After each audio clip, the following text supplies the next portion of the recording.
Hey everybody, it's Coin Snobz. I'm Keith. I'm Jason. And today we're going to do a box of pennies. I was able to get a box of pennies from my regular branch, or no, not my regular branch, my irregular branch. From a different branch. They didn't have boxes of quarters, so I figured, we'll change it up a little bit. I got a box of pennies, and there's also a box of nickels sitting over there for our next adventure. So we're going to do this box of pennies. Do you think they're new pennies? I have seen evidence of new pennies in circulation. I have a few people that I trade pictures back and forth with, and he sent me a picture of a 2020 that he got in change. Yeah, I've got a couple in the car right now. Do you? Mm-hmm. So let's see. Circulated. Oh, look at that. Awesome. What's that side? Modern, yeah. Well, that's a trip. Well, All no right. shit. I mean, no. Close enough. Yeah. Close enough. No All kidding. right, we'll be right back.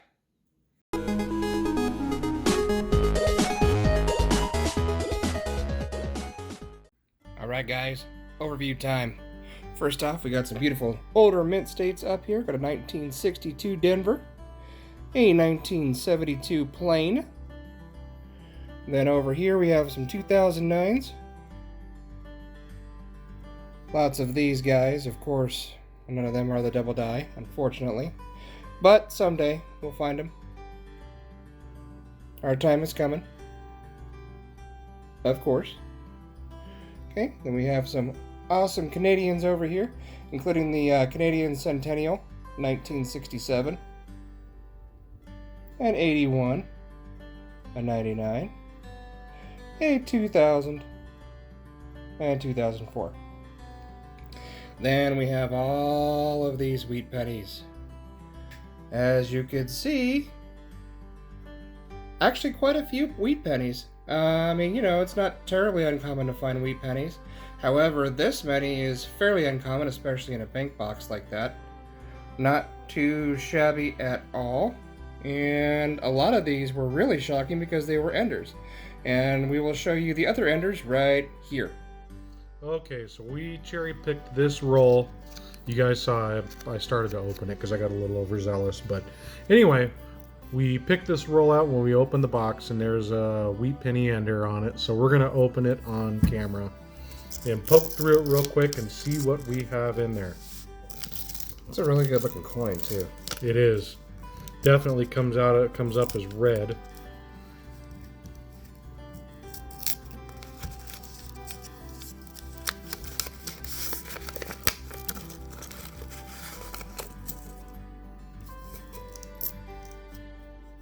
There's quite a few high relief coins in here. Huh. So let's see what we got. That's our wheat penny. It's a good looking coin. It is a good looking coin. No crimper damage, no. Really, there's a couple little visible flaws, but nothing serious. And it is a 58. 58 Denver. Nice. All right, let's find some more. Okay, we have another wheat ender. Pete Wender. So we're going to open it up and see what we got.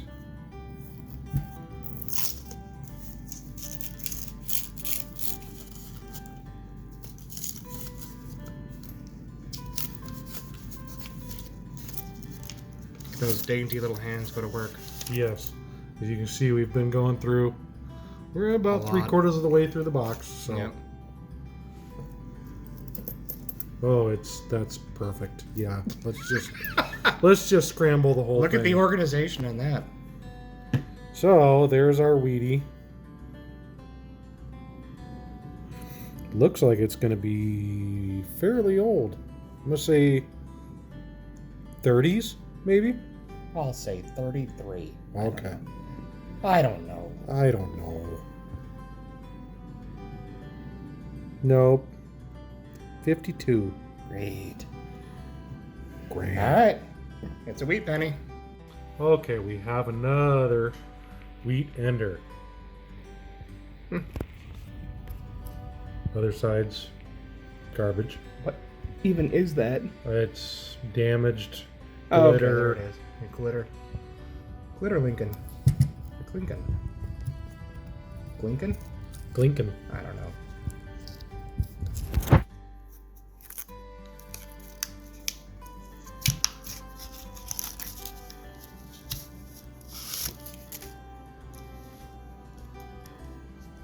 And let's see what we got. It is a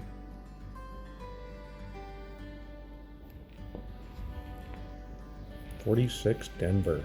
Looks like. All right. 1919. Nice old wheat penny. Then we've got a 1936. Then we got some of the 1940s decade, starting with the 1940. 1940S. 1941D.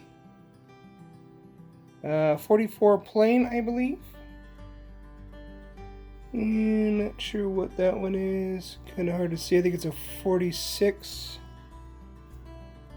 And then a 46 Denver or S. Let's see, what is that? That's an S. And then we got some 1950s. Starting with a 52D. Another 52D. Decent shape. A 1952 plain. 1953D in really nice shape. Actually has a little bit of mint luster left on it. 1956 Denver. 1957 Denver. Of course, we find tons of those. I'd imagine everybody finds tons of those. Another 57 Denver. A 1958 Denver, of course. 1957 not to be outdone. With some 1958 companions. Again, find a ton of those as well.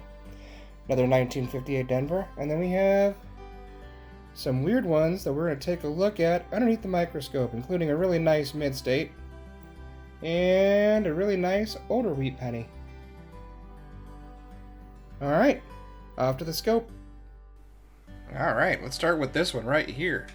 A very common 1958D, as we just got done discussing a couple seconds ago. But still quite a bit of mint luster. In fact, it's basically mint state, except it's got a lot of spotting on it. She ain't gonna win any beauty awards, that's for sure. This is no beauty queen, but I mean, you know, it's interesting because it was found in circulation. So